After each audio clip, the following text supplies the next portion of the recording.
बच्चों, कैसे हो आप सभी। दीपावली के बाद आज 1 दिसंबर 2020 को ऑनलाइन टीचिंग में आप लोगों का स्वागत है। आप लोग स्कूल के बाहर दीपावली की छुट्टी में अच्छे ढंग से दिए गए होमवर्क को किए होंगे। तो आइए आज हम लोग भाषा बाल भारती की दूसरी इकाई से शुरुआत करते हैं। तो देखिए, दूसरी इकाई के अंतर्गत पेज नंबर 53 में कुछ बातें दी गई है। इस बातों को ध्यान से रखना है। जैसे जीवन बहुमूल्य है, इसे बचाएं, खाई में झांककर न व्यर्थ गंवाएं, रास्ते में गाड़ी न खड़ी करें, दूसरों को होगी कठिनाई बड़ी, अनुशासन नियम सब मानेंगे, मज़ा तैरने का जानेंगे, तैरना है सर्वोत्तम व्यायाम, आलस भगाएं पाए आराम। बच्चों, यहाँ पर डॉक्टर APJ अब्दुल कलाम आज़ाद, भारत की भूतपूर्व राष्ट्रपति, ने एक पत्र बच्चों को लिखा है। इस पत्र का वाचन करते हैं। बच्चों, जब मैं 5वीं कक्षा में था तब मेरी उम्र 10 साल की थी। रामेश्वर द्वीप में मेरे शिक्षक थे सुब्रमण्यम अय्यर। वे एक दिन हमें बता रहे थे कि पक्षी कैसे उड़ते हैं।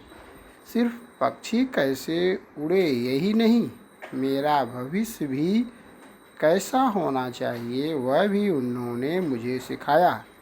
इसके बाद मैं रॉकेट इंजीनियर बना, अंतरिक्ष विज्ञानी बना और अंत में राष्ट्रपति भवन तक पहुंचा। कहना यह है कि आपके जीवन में निश्चित ध्येय होना चाहिए। दूसरी बात पसीना बहाने की है। एक बार जब आप ध्येय तय कर लें तब आपको उसके लिए पसीना बहाना ही पड़ता है।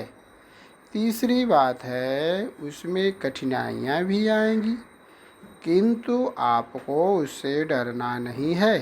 प्रश्न के ऊपर विजय प्राप्त करो। प्रश्न आपके ऊपर सवार नहीं होने चाहिए। बच्चों देखिए, इसमें डॉक्टर APJ अब्दुल कलाम के शिक्षक सुब्रमण्यम अय्यर ने 3 बातें अपने शिष्य को बताई। पहली बात बताई कि जीवन में एक ध्येय होना चाहिए।